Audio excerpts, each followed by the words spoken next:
You're listening to another great podcast in the MyMac Podcasting Network. It's time for the GeeksPub. I'm Tim Robertson, joined by David Cohen. Hello, David. Hello. Merry Christmas Eve. As we record this, it's the day before Christmas. When you get to be my age, yay.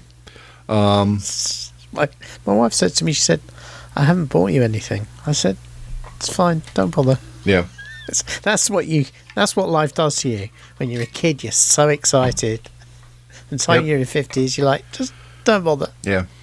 My eldest came early. She came during early last week. And I had all her presents sent to her house in Chicago. Yeah. And she brought hers here for me. And, Julie and the kids and all that. And, she asks every year what I want, and I always say T-shirts. So I got some cool T-shirts. Right. That's good enough for me. That's, I like T-shirts, so. Yeah, well, my 14-year-old daughter, we bought her clothes. Yeah. And then I took her to see Hamilton, and I bought her a very expensive merch hoodie from Hamilton. So that kind of dealt with her. My son, I bought. I actually got him his favourite arcade game is Gallagher, so I got him a quarter arcade Gallagher, which is very Oh, that's cool. And that's quite a nice present. And I got that for a steal as well. I got it for half price. So Gallagher's a good one. I always like Gallagher. And for anyone who's never seen the quarter arcades, they are what they sound like. They are literally a quarter size copy of the original arcade game. I have the original ROM in Tempest. there. Yeah, they do some cool ones. They have a new one that I just saw reviewed with the Turtles fighting game. Yeah, that I really want, but it's quite kind of expensive. It's only 2-player though, isn't it? No, they've got 4-player on really? there, and they have they've got USB ports on it as well, so you can plug controllers in, so four people can play around it, because you couldn't play around a quarter-size arcade. Well, that's what I mean. That's why I figured it was only 2-player. I was like, the hell are you going to get 4 players around that little thing? No, they've got 4 players, and they will sell you extra gamepads if you want them, or you can use your own. So interesting. Numbskull, who does those, is a cool little company that does these. It's a great idea because they are much better quality than a lot of the arcade machine copies you see knocking around. So they're pretty cool. And they've got the light up marquee and all the graphics on the side and everything like that. That's you want the experience. Yeah. I mean, if you're going to do it right. There's no sense in half-assing it. Well, they're smart because they recognise that a lot of us have nostalgia for arcade game machines, but unlike you, many of us don't have the space to put them in our houses. And these are ideal because they'll go on a shelf. Elf on a shelf. They've got a little rechargeable battery in them, so you can take them down and play them when you want. We mentioned Owen Rubin last week. He has a ton of them. I bet. I saw them in his house. He has like a mini arcade downstairs in his basement that has all the little quarter arcades lined up and a few other things as well. So this is Season 1, Episode 2 of our The Bracket series, where we're looking at comic book-inspired movies. And, we can expand this as years go on. Obviously, Season 2, we'll probably do movies again. But we could do science fiction, we could do TV series, we could do all kinds of cool things with this idea. Last week, we went through the first part of the first bracket and came up with 4 winners. We're going to do that again this episode, but first we're going to delve into the big thing that came out this week, and it's on Netflix, and boy, a whole bunch of people seem to be really excited about it. Yeah, came out is the term because it kind of dropped on us. So to back up, Zack Snyder pitched a Star Wars movie to Disney. And back in the day. Apparently. Back in the day. Yeah. And it was rejected. Yeah. Why? We don't know. So instead of doing it as a Star Wars movie... rough idea now. Yeah. Because we know how great Zack Snyder is with characters and stuff. He decided to create his own. And I'll be honest with you, I was a little excited. You were more excited than I was. When Zack Snyder's done stuff without using existing characters, I'll say 300. It was pretty damn good. No, but wasn't 300 a comic book first? So actually it was existing characters. Yeah, but I mean, it was based off of a kind of a fake historical thing. Yeah, I know, but the thing is, he was adapting somebody else's material. It wasn't original. Yeah, but it wasn't really well known either. No, it was. Yeah, but the point is in terms of the effort he had to put in to bring that to the screen, he had something to work from. Yeah, that's true. And something that was pretty well defined anyway. I would suggest that when a more illustrative example of him doing something completely off his own bat would be Sucker Punch, which was not well received, to be honest. No. And, but I believe that was also a comic book. Was it? Mm-hmm. See that I didn't know. So there you go. We're 1 for 1. And then I actually enjoyed his Watchmen movie. I thought it was actually pretty well done. I enjoyed the Watchmen movie, though it had some problems that I think we're going to come back to. But yes, as a Watchmen adaptation, particularly at that time, it was pretty good. Yeah, I would even suggest that it was ahead of its time a little bit. Yeah, and the changes it made to the material, I think, in the context of the way he brought it to the screen made sense as well. Because I think the original plot of the kind of the big finale of the plot in the comic would not have translated that easily to the screen at that time, though of course it has been done since. I'm sorry, you're wrong. Sucker Punch was based on Snyder's original concept. Was it? I thought it was a comic book. No, his first film based on an original concept, and I think this kind of leads you down. I'm thinking of that. I'm thinking of that one where what is the name of it? Army of the Dead. No, it's not him. It's another. Kick-Ass, that's what I was thinking of. Kick-Ass, yeah. Kick-Ass that was based on a comic book. Yeah. But Sucker Punch, was all his own ideas. And I thought Sucker Punch was terrible. It was terrible. It was incoherent. Style over substance, didn't make a lot of sense. And here we are, Rebel Moon. So the trailers made it look pretty good. You could definitely see the Star Wars influence, that this was going to be a Star Wars. But then, you know what? I'm just going to kind of make it my own thing. But what did I say? Yeah, well, I said it wasn't so much the trailer for me; it was the pre-press he did, where he talks about how he brought this thing together, and I said, "This sounds to me like it's cinematic sewage." Yeah, and you said, "I won't judge it till I watch." Spoiler alert: it's sewage. It plays like a really bad B movie. You know what? When it first started, it reminded me very much of a Roger Corman sci-fi B movie called Battle Beyond the Stars. Do you remember that one? I do. I can see that. That one, and Battle Beyond the Stars was basically a space remake of the Magnificent Seven, which in itself was a Western remake of the Seven Samurai. And Battle Beyond the Stars has kind of got a bit of a cult status over the years. Very cheesy. Lots of TNA and all of that sort of stuff, which Corman was known for. But the thing is, Corman did some terrible, terrible movies. This one, because of the cast he had, actually wasn't that bad. He had, what's his name? The guy played John Boy in The Waltons as the lead. He had a couple of up-and-coming actresses in it who weren't too bad. They had a really great character actor as the bad guy. They had George Peppard and Robert Vaughn. Robert Vaughn was basically reprising his role from the Magnificent Seven. And even with the cheesy effects and everything, it was actually a pretty good movie. This is worse than Battle Beyond the Stars. And Battle Beyond the Stars was a low-budget B movie. And this was not. They spent a lot of money on this. So my first question is, how the hell are orcs from Lord of the Rings in this show? Well, and when I say they kind of look like, no, they're identical. No, they completely lifted everything about the orcs and that's the first problem. As soon as you start watching this, right from the first scene where you see the farm girl, who's played as a farm girl, kind of very Luke Skywalker-esque, on the desert planet, tilling a field, and in the background, instead of twin suns, there's a big planet with rings around it. Yep.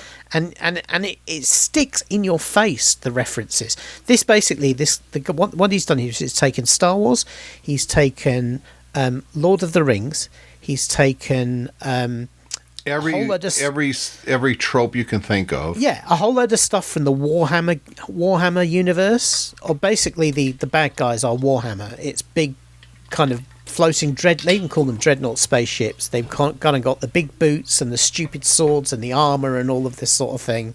Then you've got a whole bunch of the head guy dresses like a Nazi. I mean, just in case you weren't sure whether he was a bad guy or not. Yeah, we'll make him a Nazi. I mean, he looks like a Nazi officer because that's how he's dressed. The farmers, despite the fact they live in a technological world, use metal implements like axes and plows and that horses. Sort of thing. Yeah, they live on a planet with a spaceport, but they live out in the middle of nowhere. Yeah, tilling the field by hand. It's a very small town. Yeah, village. 20 people, Village, 30 people. Yeah, 30 and somehow people. the space Nazis are going to make them supply them with some food. To what? Yeah. To feed a barrack? I mean, exactly. It makes no sense why they would come down. Well, even it costs more money in gasoline for them to land at the village than they'll ever get food out of this little nothing. The whole premise is, for a start, the premise, which we're told by, of course, instead of text on the screen like Lucas did it, we're told by soporific voiceover. We're told that there was a king and a queen, right, and they conquered the universe because they destroyed all their own planet. So you immediately think, okay, the king and the queen are the bad guys here. Yeah. Because, right? But then it turns out they were killed by even more bad guys who were even worse than the king and queen were. Yeah. And now everybody thinks back, oh, well, the good old days with the king and queen. And then you've got some robots who fought for the king and queen, so basically subjugated the universe, but you're meant to feel good about the robots because when the king and queen were murdered, they put down their weapons and stopped fighting. Yeah. Right? So they're just slightly less bad than the bad guys. Yeah. And the bad guys are really bad. They are your stereotypical...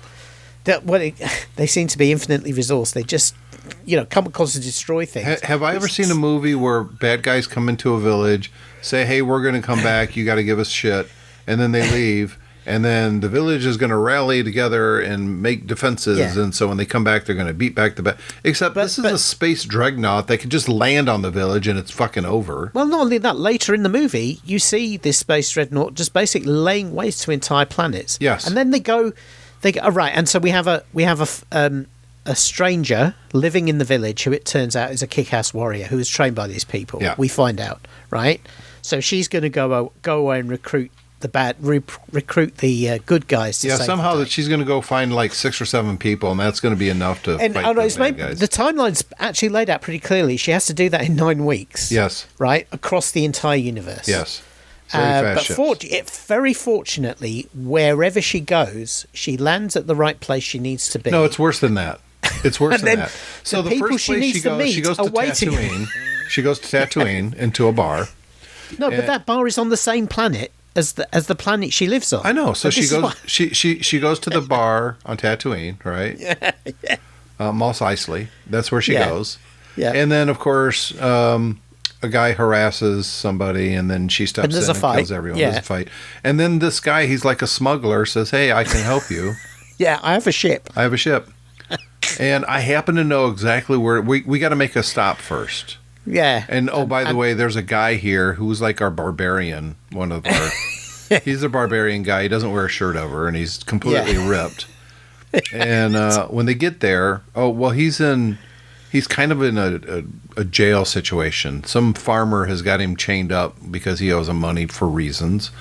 And you know what?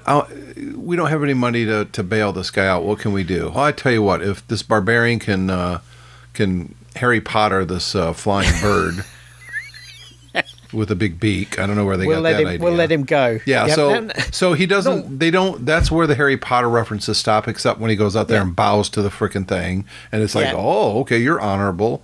So of course the barbarian wins. The bird's thinking, crikey. Well, the bird speaks this guy's language, obviously, because he just goes out and talks to him. Yeah, that's right, talks to him, and the bird's obviously thinking, when did Hagrid go on a diet? Yeah, Hagrid's kind of getting wow, Hagrid's been working out. Hagrid's ripped. So then Hagrid rides this guy, and then he comes which back. totally rips off Avatar. Yeah, that bit. Yep. Yeah. There's Avatar for you. And then they land, and the guy, okay, well, a bet's a bet. He won, so good. And then they're so stupid. They're like, well, you broke him. You rode him one time, so I can just go right up to it now. And of course, the thing kills that guy. And they just fly off. They watch the bird. They watch the bird fly, kill him, and fly. And they're like, yeah, okay, well, there you go. And they leave. Oh, by the way, almost no dialogue.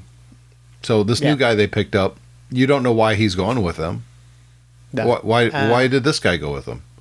Oh, strangers show up. They put my life at risk. And I'm just going to go with them now because they're fighting bad guys somewhere. So sure, I'm in. And by the way, he's shown no fighting skills at all. No, all he's none. shown is that he can fly a bird. Yeah, he can fly a big bird. That's all he can do. So they go off, and he's like the Harry Potter bird whisperer. Yep. So now they got Jungle Boy. Yeah. Right, Tarzan. So now they go to a place. Tarzan. Now they got to get a cut rate Jedi. Who of course in a nod to Rogue One is like a mysterious Asian. Yes, of course it's an Asian. Even has a hat thing. They on. only made it a girl, so that's okay. Yeah, so that's okay. Yeah, no tropes here, please.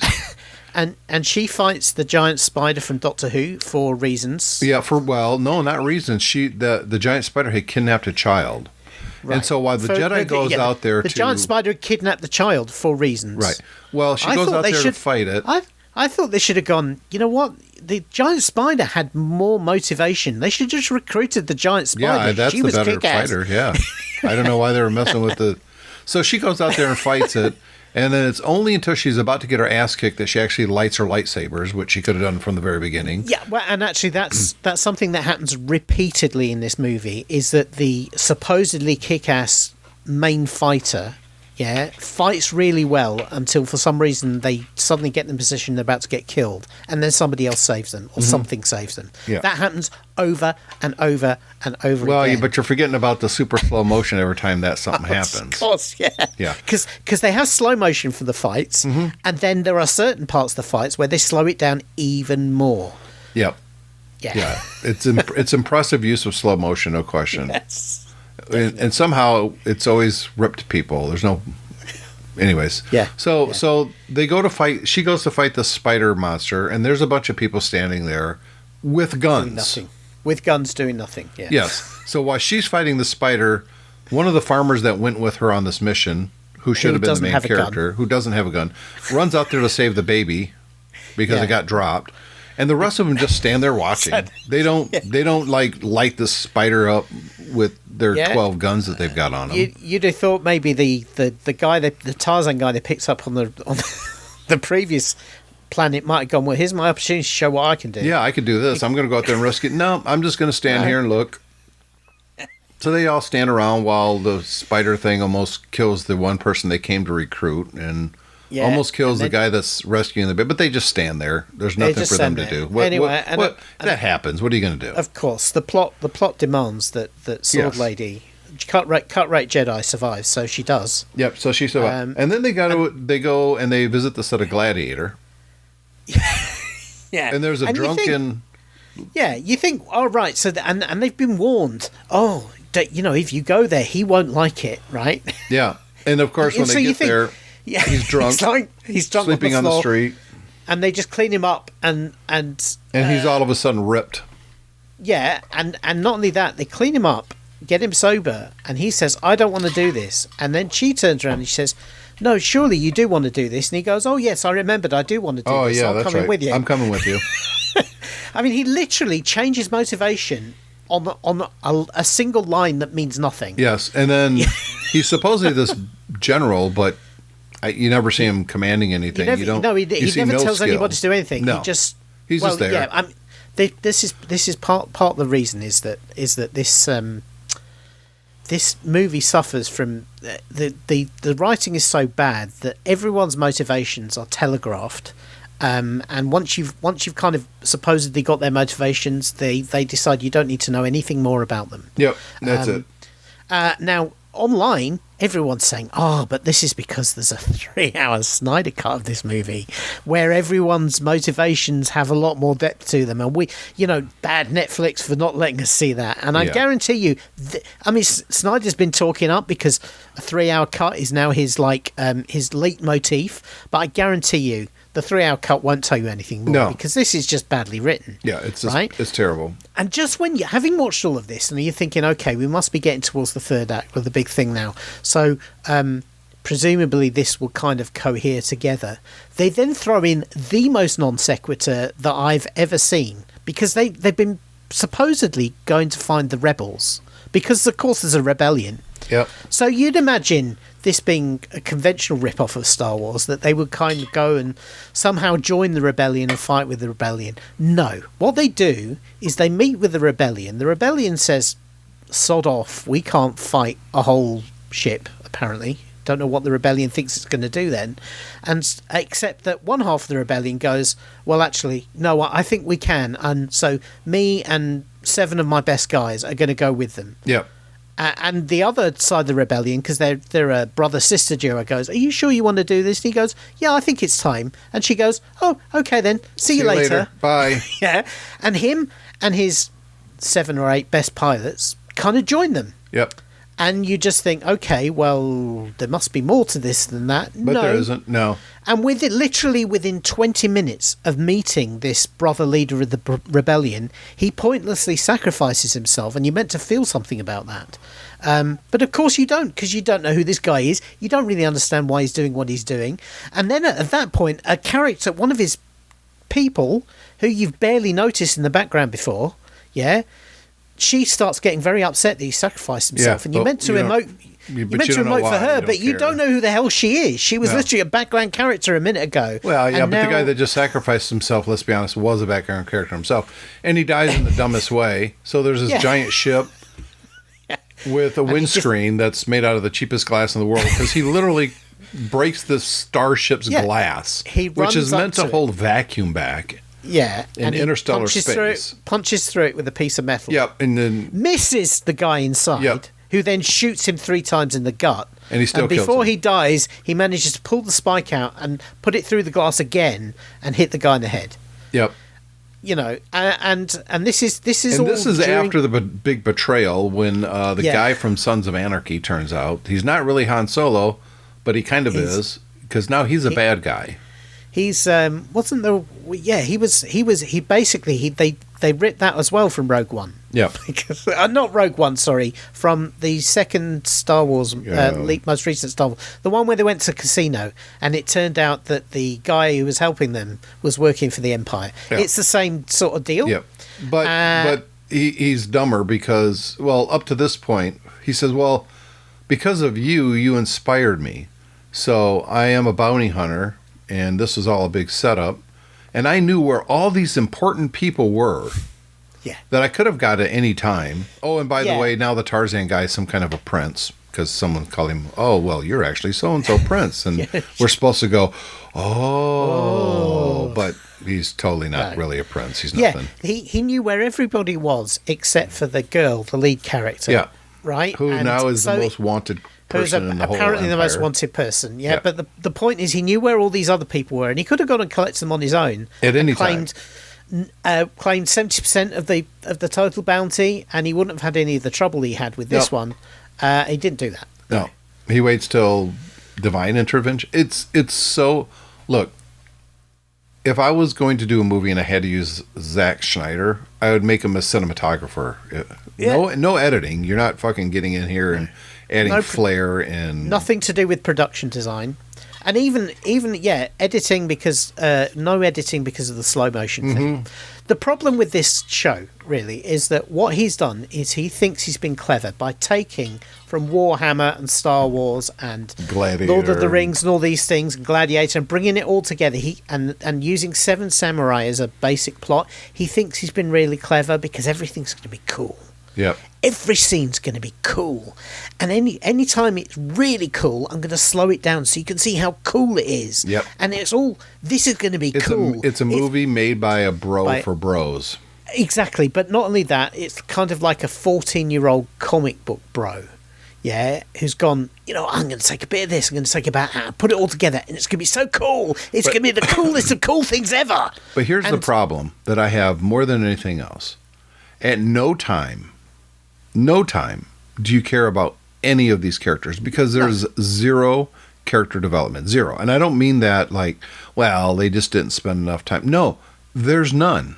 There's zero. You're supposed to think, okay, here's the main character, right? I can't even remember her name because it's completely forgettable and no one cares. Korra, which I think they stole from Avatar: The Last Airbender. Probably. So here's Korra. She starts out as a farmer for, I don't know, she's there because some guy found her in a crashed ship or something. Yeah, it turns out she was there in a crash ship, and right. She's got a history as being the world's biggest, the universe's biggest badass. Right. So you're meant to think that she's a badass. So what's her story? Oh, so these people that she loves so much that she pledged fidelity to kidnapped her as a child. Yep. That's how she came to be. She was kidnapped. Trained completely her. brainwashed. Basically, she is Gamora. Yes. Is what she is. She was brainwashed by the king, right? Yeah. Thanos. But then Thanos took killed. her from a planet as a child and trained her to be a deadly warrior. Yep, and then that is gave Gamora's her story. And so she's a kidnapped kid that's been brainwashed, but now her job is, after she proves herself, she is now in charge of keeping track of the kid's kid, the king's kid, right? Yeah. Who has magical powers and can bring birds to life after they've been killed somehow. Yeah. For reasons. And remember, this is the princess daughter of the king who's conquered the universe. Yep. But is not quite as bad as the people who are going to kill him and take his empire over. Yeah. Yeah. And then they even have a line where he says, "Oh, you know what? I'm a real arsehole. Yeah. But my daughter seems really nice, so hopefully she'll be better than I am. Right. I'm not remotely affected by the fact that I can see that and think maybe I'll be a better person. I'm just going to keep doing my arsehole thing. Yep. And hopefully when I die, my daughter will be better than I am. Yeah, she'll be better. Because I don't understand then why she had any kind of loyalty to them, because she admits that she was brainwashed and that they were assholes. Because we find Korra's story out in a series of flashbacks, and presumably the flashback that explains when she turned on them is in part 2 of this movie, because that's coming in 8. Because it's very heavily trailed at the end of this that the second part of this, because it's so bad that they couldn't fit it all into 1 2.5 hour movie. The second part of this is coming in April. And of course, that is the ultimate bait and switch, because everybody's watching this thinking, well, everyone will be going, Snyder's so clever. It'll all make sense once we've seen part 2. Yeah. Part 2 is going to redeem all of this. Is all the reason this doesn't make sense and seems a bit thin is because they've got to set it all up ready for part 2. Part 2 is going to be awesome, right? And I guarantee you, part 2 is not going to be awesome. And it's not. No, they do the trope where they're building up the defenses of the city and teaching these people how to swing swords and axes and defend themselves, even though it's a spacefaring giant starship coming. It's so nonsensical. You've literally seen has nuclear cannons on the side that can devastate the surface of planet to ash. Yes. Right. And this little village is going to fight them back with these 7 people. Well, remember, they need the food. Well, they can't destroy the village because they need the food. Yeah, that's true. The food apparently was enough to feed the whole rebellion as well, because that's a plot point. Yep. And again, it's a village of 30 people. Yeah, and apparently this is the only place in the galaxy where you can make food. Yeah, I guess so. They've got whole factory planets. This Imperium. Yep. It's apparently they could. Maybe they stop making weapons. I mean, let's be honest. They need the grain. They need the grain because they've got all of those badass soldiers who have to rape and pillage their way through. Yeah. Through the universe, and. Apparently just that one farm is gonna feed them all, allegedly, and then for of course we see the bad guy die in a way that nobody could possibly survive, because he has his teeth knocked out. Very important. That slow motion for the teeth. Yeah. Although weirdly enough, he's got them back when he wakes up. Yeah, he's stabbed stabbed through. Everyone gets stabbed in the shoulder here, or shot in the shoulder, and I presume that's to or broken arms. A lot of broken arms. There's that movie trope to think, oh well, if it's up in the shoulder area, it might not kill you, even though it's poking out of his back. Anyway, having had that done, he's then flung off a platform that's at least 1,000 feet high, because it's floating in the sky over this moon. And after all that, they just pick him up. By the way, he's lying on the floor, and obviously he's virtually dead, but he's not broken up in any way, despite the fact he just fell 1,000 feet. Yeah, he's not pudding. And apparently that's because he's got some sort of metal ports in his chest. And so they pick him up, and they manage to teleport his brain to the center of the galaxy, to the Regent, and he basically threatens him. And I'm thinking the guy's already dead. I mean, how much threat can you say? He's saying, "I will execute you, and you will scream in pain." It's just like the guy really should have said, "Man, I just fell 1,000 feet, survived." Dude, I just got really fucked up already. My body's dead. I mean, that's right. Oh, but then of course they bring him back to life because they need him for Regent, part by two. the way, is the guy that kidnapped Cora to begin with. Yeah, only now he's got a beard. So yes, I know he's evil time now. has passed. Yeah. He's got an evil beard. This is it was lit. Apart from anything else, it's crass. I mean, there are a couple of semi implied or rape on the way scenes in this that are just, there's literally a pretty girl there who is only there so she could be potentially raped by the soldiers, so she can be saved from being raped. And for the robot to go, oh, she's pretty and it reminds me of the princess, so I'm going to go against my code that didn't let me kill anybody, and I'm going to defend her. And then I'm going to fuck off, and I don't have any more to do with this movie. Exactly. The only interesting character in the entire thing is a robot that not only the only disappears. the only character in the entire movie who shows an iota of character development, because he goes from "I'm not going to fight back on anybody because I served the slain king" to "I am going to fight back on the soldiers because the pretty girl kind of reached me." And you think, okay, at that point now he's going to join, and we're going to have like a robot with conflicted programming. That sounds interesting. No. He just leaves, and literally you don't see him again. Don't forget, there's another soldier that actually steps up and tries to defend the girl. Yeah, and I don't know what happens to him. He doesn't go anywhere either. Yeah, he's gone. As soon as his role in moving the plot forward to get her out of the village is over, he just disappears. He's gone. Never to hear from again. Bad. It's so bad. Not only is it badly written and everything, you can sometimes, as I said with Battle Beyond the Stars, sometimes you can, if the performances are up to scratch, and all of that, you can forgive bad effects. You can even forgive some bad story and stuff like that. The problem with this is it's so crassly done. Yeah, it's so obvious that actually they don't give a damn about the story. No, it's the story only exists to move you to the set pieces, and the set pieces are so crassly done. And yeah, it's the worst of the worst. It is. It's worse. It's a very pretty movie. Don't get me wrong. Yeah, it's shot brilliantly, slow motion notwithstanding. The design is pretty awesome. I mean, the big main bad guy starship is pretty freaking cool looking. It is, but as I say, stolen from the Warhammer universe, where they've had those things for years. But nevertheless, though I have to say that final battle, it was just, not only did you not understand really the motivation of the people, you couldn't really understand who was who. It just looked like two groups of people shooting at each other on a bridge. It actually lacked the epic scale that I think he was going for.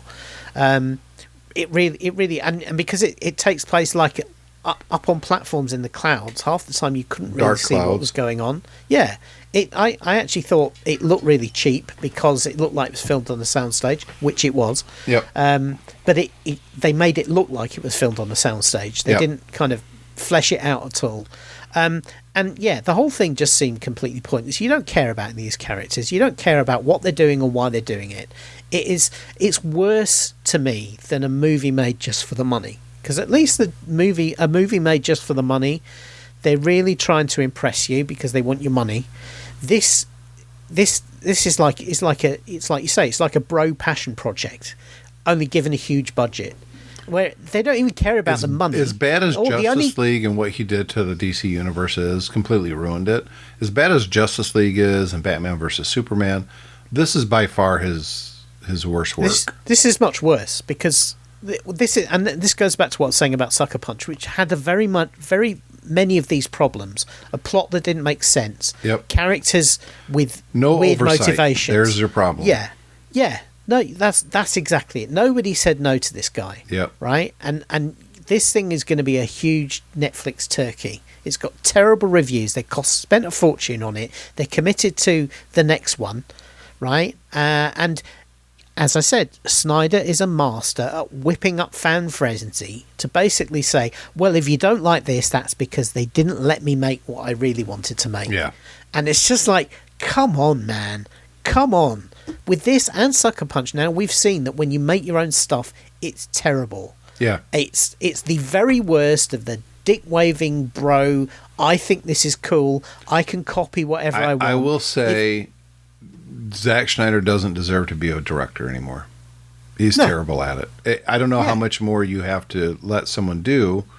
I don't understand the Zack Snyder fan club. I really don't. I think most of it was probably bots to begin with. But beyond that, I don't understand it. What's redeeming? It's terrible. Oh, well, it's just terrible. And if he uses existing characters, he completely breaks who those characters are. I mean, Superman wants to stop Batman in Superman verse because Batman supposedly isn't a good guy. He's like killing bad guys and branding them, but he is. He actually is doing those things. Yeah, exactly. Yeah. It's if you look at Zack Snyder's career, 300 actually was pretty groundbreaking in its day, and again it was quite for a start. As I say, he was adapting an existing story, so he couldn't mess the story up that much, and it was focused on one character. Yeah, but he was so obsessed on the visual style that he didn't really mess with the plotting too much. Right. Yeah. Then he did Watchmen, and it was kind of the same thing. Though even in Watchmen, as much as I enjoyed it, it had some really crass moments in it. The business when they, I mean, it was a scene from the comic book where what's the name, the Batman guy and the other one have sex in the in the flying ship. But you know what? He took that and he just made it worse. Yep. So much as I enjoyed Watchmen, and it was a pretty good adaptation of something that a lot of people have thought was unfilmable. It wasn't perfect by any stretch of the imagination. Let's move off of this. I'm completely bored talking about him at this point. Let's get to our bracket. Just terrible. Give this a miss. Yeah, everyone, don't watch this. No, don't watch it. Yeah. So when we left off on our bracket, we've got 4 winners: Captain America: The Winter Soldier, Deadpool from 2016. The 1998 Blade movie, and Venom from 2018. People are probably thinking, how did Venom win? If you didn't listen to the last episode, it went against truly terrible competition. Yeah. This week, however, this episode, episode 2 of our bracket, a lot more challenging because we've got some really difficult, I think, battles here. And the first one is going to be Captain America: The First Avenger against the 1991 film The Rocketeer. This is not an easy contest to me. Well, it does. I would say initially it doesn't look easy, but as soon as you start thinking about it, to me, The Rocketeer is almost a perfect comic book movie. Yeah. The characterization, more than that, even it's the Rocketeer is like one of those Saturday morning Flash Gordon, Buck Rogers, absolutely, but in the very best ways. Absolutely. And you're right, it is almost a perfect movie. It's got Jennifer Connelly when she was young. The main character never really did much in acting after this. I mean, I know he was in things, but nobody really watched it. Not only that, The Rocketeer was a really cool concept. It really was. An idea of, in the 40s with the Nazis, a guy gets a rocket pack and it turns him kind of into a superhero. And how would that go down? No, but that's the beauty of it, is that it doesn't turn him into all of a sudden, a rock-socking superhero. He's still just a guy with a rocket pack. And it's how he uses that to kind of get the girl and beat the baddie in a way that actually is quite, for a guy who's flying around a rocket pack, is actually quite grounded. It is a great movie. I seem to remember the director went on to much better things. But this is one of his early classics. And I don't think they did a part 2 or anything of this. No, they didn't. It was standalone. In some respects, I like that. Oh, I agree. I think it makes it a perfect story. I think it's timeless as well, in that you can watch it at any time, and it's not one of these like, well, there's a reason this was popular in the 90s. It was. It's definitely a time period movie, but yet it feels very innocent. And it's also fun when you watch it. It's just a really wholesome movie. It's directed by Joe Johnston, yeah, who's an awesome director. Yep. Who's done some great stuff. The other side of that is Captain America, the very first one, which is an awesome movie. It's yet another, it's a... You got to establish who he is, and I think they did a brilliant job with Steve Rogers in this movie.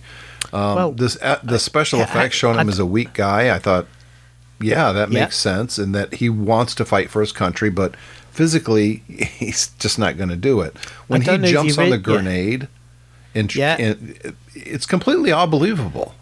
No, well, I don't know if you realise this. This is probably one of the vagaries of the bracket, but Captain America, the first Avenger, was directed by Joe Johnston, who directed The Rocketeer. Oh, wow. There you go. Right? And to me... Even bigger intrigue. Well, look, I think that's one of the reasons why the first... I remember before that came out, people going, the origins of Captain America, that sounds a bit sucky, right? And one of the reasons it works is because... much as he did with The Rocketeer, the whole period part of this is really, really nailed. Yep. You feel like this is how a super soldier would act in the middle of the Second World War. Yes. Yeah? And, you have the perfect bad guy a guy with a red skull for a face who's a Nazi. Yeah, you have one of the early Infinity Stones powering all the weapons and all of that. The whole thing actually, again, is really quite for a superhero movie. It's really quite grounded, and it's not easy to make an actor Captain America.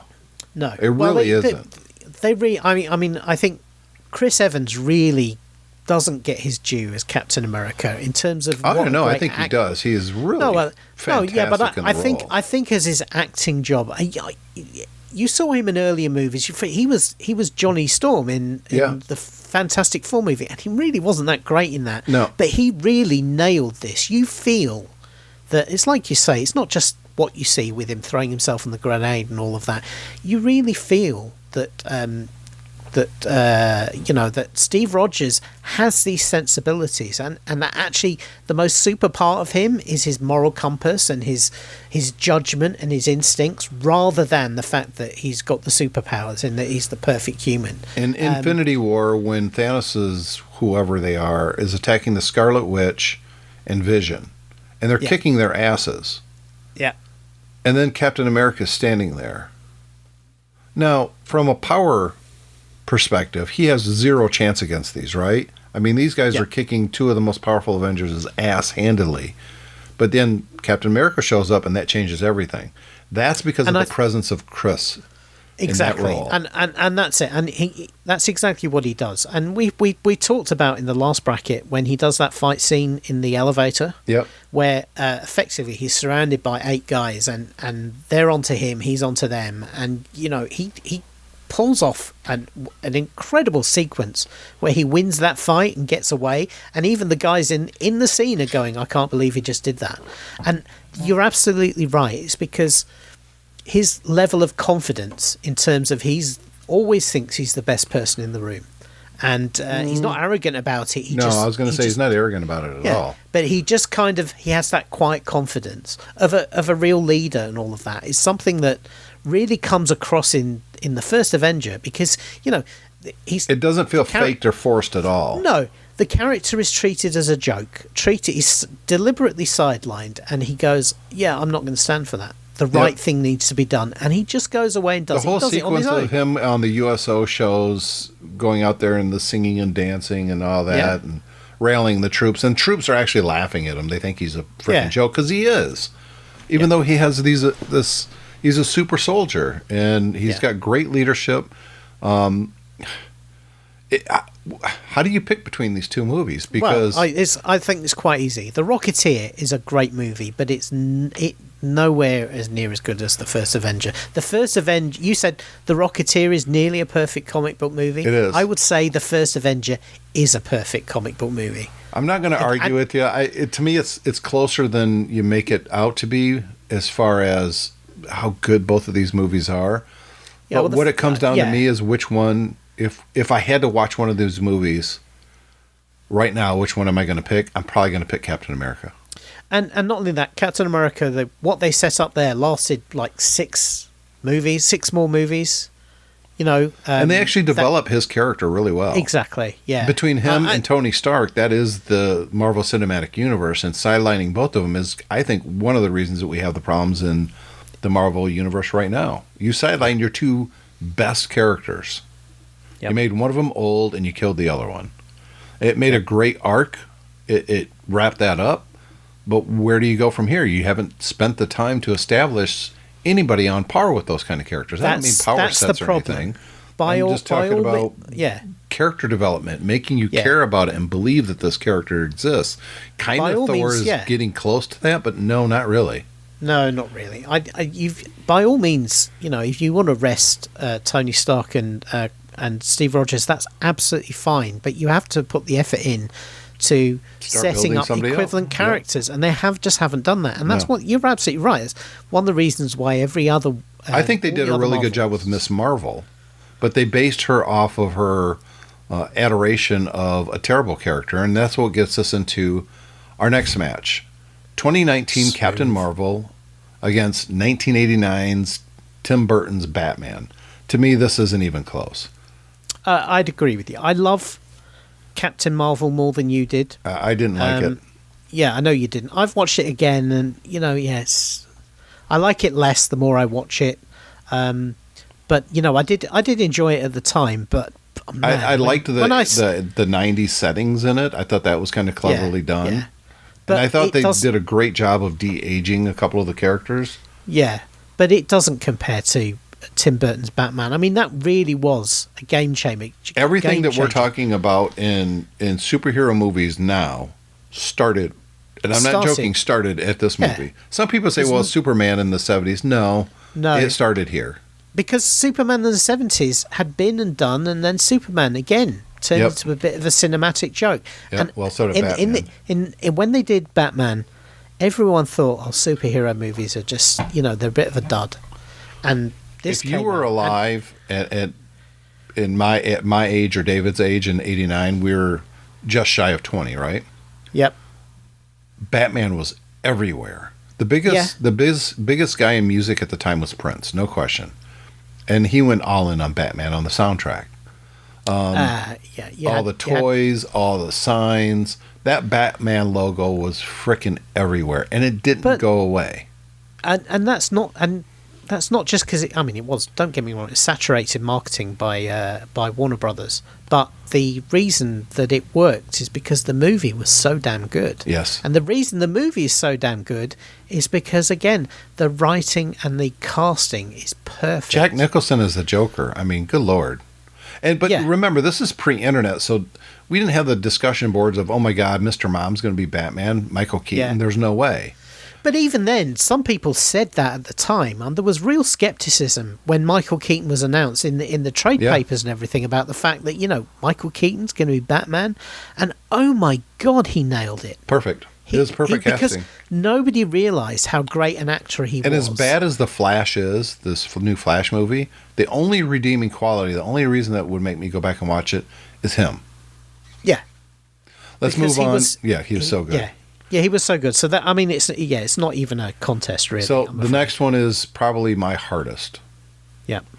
The 2019 Joker movie with Joaquin, and then X-Men First Class. I think the X-Men First Class might be the best X-Men movie. I think so. I think it's just brilliantly done. The dynamic between Xavier and Magneto. Yeah. With the exception of the first X-Men movie, when you see, the camp and all that. It's just, this movie is so good. It's so just, this is the one. This is the one which basically tries to reset the X-Men Yes. universe by going back and showing it's the young 1960s X-Men. That's right. during the And missile they get- crisis. Yeah. Yeah, exactly. And you know what? What was so great about this movie is because they were not tied to the continuity, and they were able to use younger actors. They really did a very good job at the reset. They did. And you see the rise of the X-Men in a way that really kind of made much more sense than just existing previously. And yeah, again, great casting. I believe all the got- characters, and you could Yeah. feel their struggles, like Beast with his big feet and stuff. He's embarrassed by him. Yeah, You know, it's just Raven. She's I think good. that the only characters that I didn't like in this were I didn't like the what's his name, Cyclops' father. Yeah, Yeah, I just thought he was kind of wasted. but it's his. Technically, it was his brother, but Oh, sorry, brother. I Yeah. knew that's Yeah. what I meant.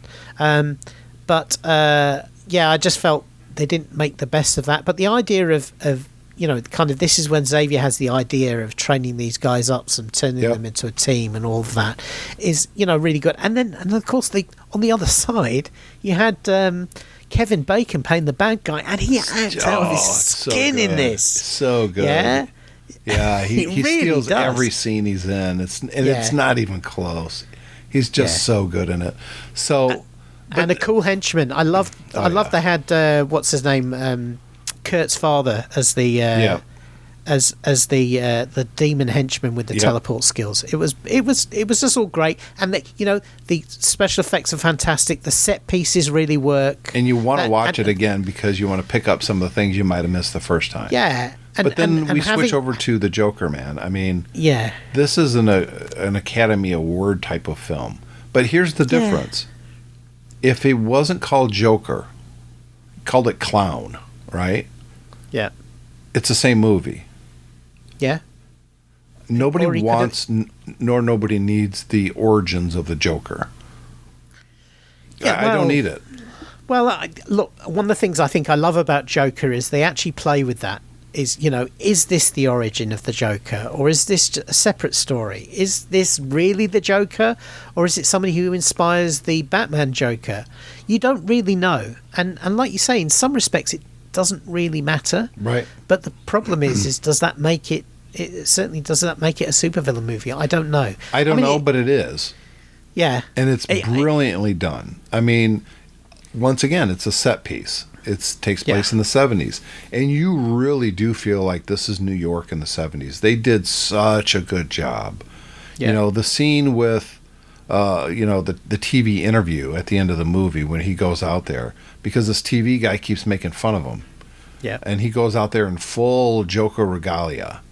And it's so well done. I mean, there's not much I don't like about this movie. The fact that he has this girlfriend, it's completely made up. It's all in his head. He's not actually going out with her at all. But as great as I think this movie is, and I really do think it's simply fantastic, is it better than X-Men First Class, and do I want to watch it again? I would argue no. I would say I would agree with you. I really love Joker, but I've never felt inclined to repeat watch it. No, if Whereas it's I have- on TV and I'm flipping channels, I don't think I'm stopping to watch it. No, I don't think so either. It is, and part of the reason for that is it's pretty intense. It's kind of hard going, and it's thrilling to watch. But is it really enjoyable? Because I think that It makes you feel weird inside, and I think it's designed because to do that. because you I mean, it's such a good performance of a crazy guy. Yes. Yeah, that actually It's uncomfortable to watch. it's uncomfortable to watch. So I think I'd have to give this to X-Men. I'm with you. Well, Yeah. we've been on the same side the whole time here. We've got one left, and I think we're probably going to be on the same side on this one as well. We'll see. 2000 X-Men, and this was the first X-Men movie. This was finding Wolverine in the bar.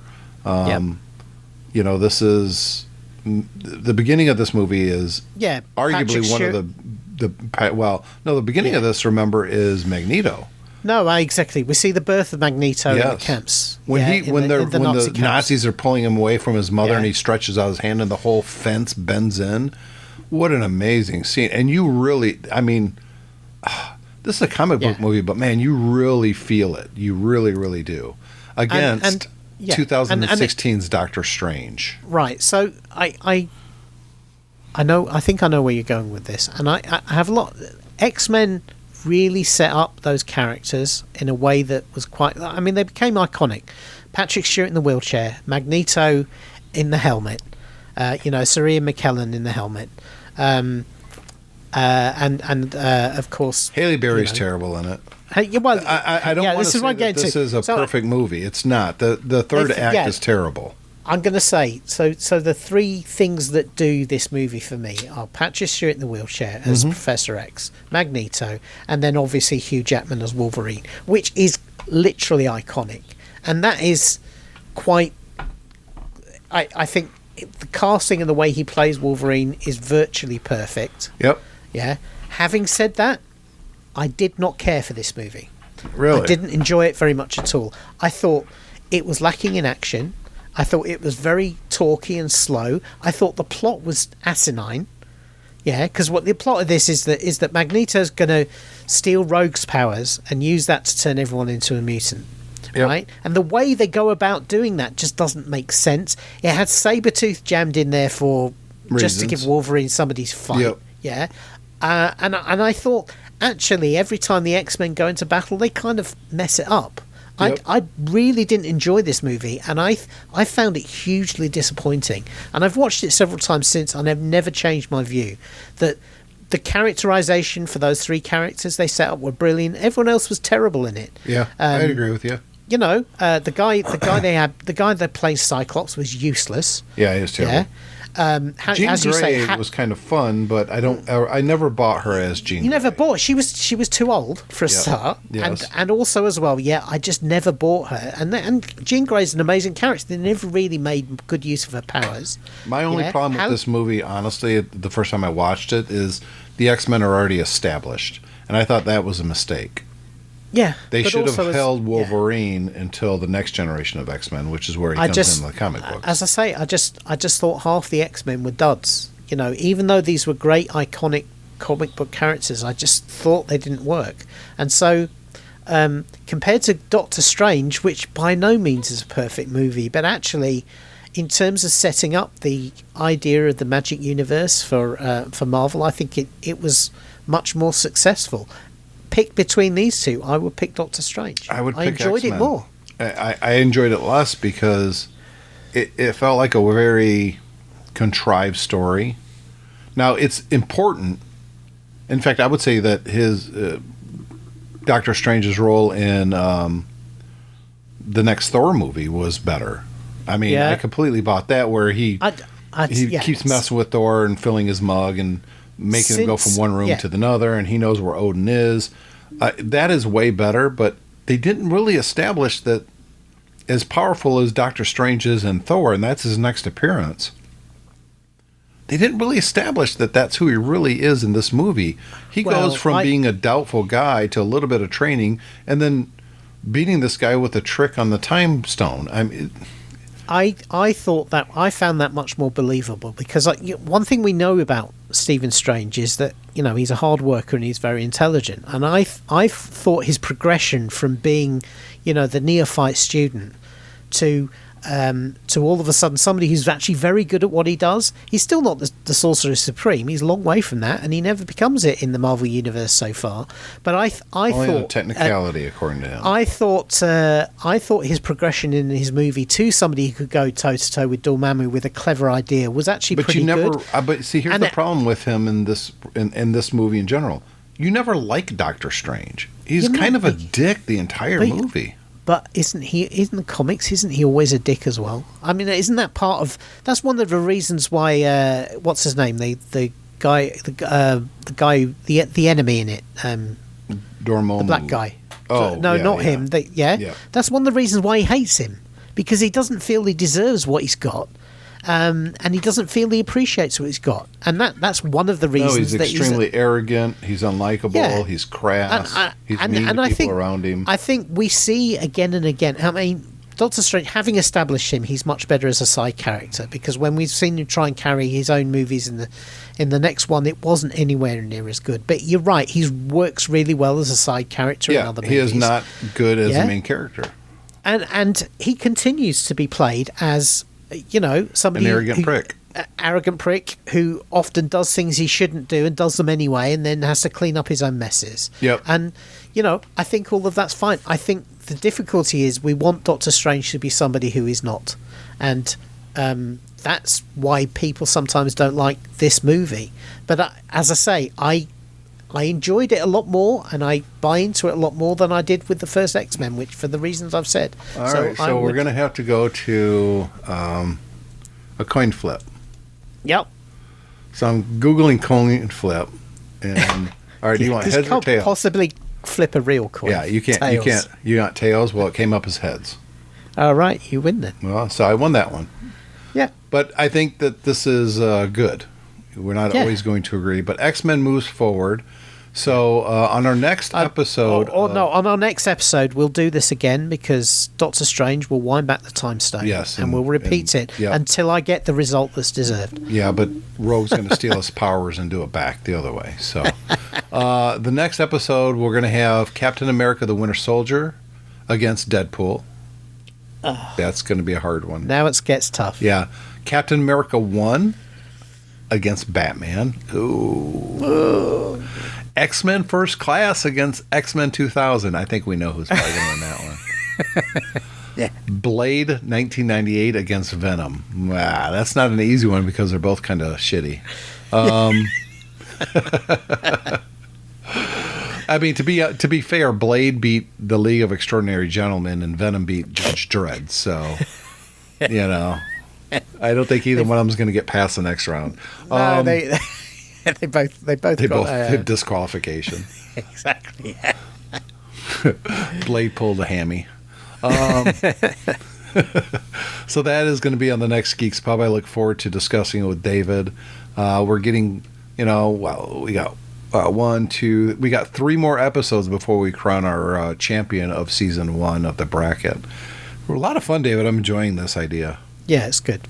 I will see you here probably in a couple weeks, and hopefully next week as we get ready to celebrate the new year on Tech Fan. See you then. See you then. Bye.